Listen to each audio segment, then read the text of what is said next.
Today we're going to be talking about the Rick Owens Geobaskets in the black colorway. So I'm going to go over the size of fit and show you how it looks on foot. So these come in your standard Rick Owens box with the logo on the top and the sizing on the side. Inside the box it comes with a brown dust bag and an extra pair of laces in black. Moving on to the shoe itself, overall it has a high top silhouette. They come in a few different variations, but I decided to go with the black and milk colorway, and milk is basically their version of an off-white color. This specific version comes in a Nubuck and leather material, which feels pretty high quality in hand. So moving on to the front of the shoe, it has a rounded toe design along with some perforated detailing on the top. If you look at it from the side, the toe box does kind of curve up. So when you're wearing these on foot, they will have a little bit of a curve to them. These have a high padded tongue, so you have a little bit more versatility in the way you style these. You can either tuck your pants into the tongue or have it cover the shoe overall. And on the inside of the tongue, there is one Rick Owens logo.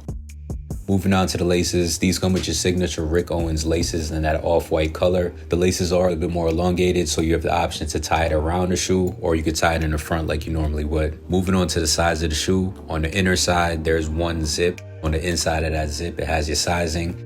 Going back to the outside of the shoe, there's a design that extends all the way to the back.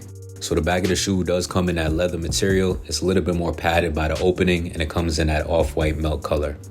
Moving on to the bottom of the shoe, it does have a rubber treaded sole, so when you're wearing it, there will be a little bit more grip. And by the heel, there's one Rick Owens logo.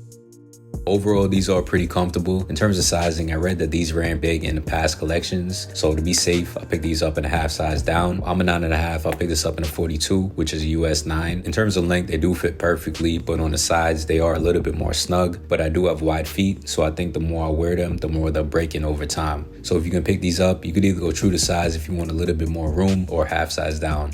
These come in a few different variations in terms of materials and colors, so depending on the model you pick up, it will vary in price, but it's usually around the $940 price range.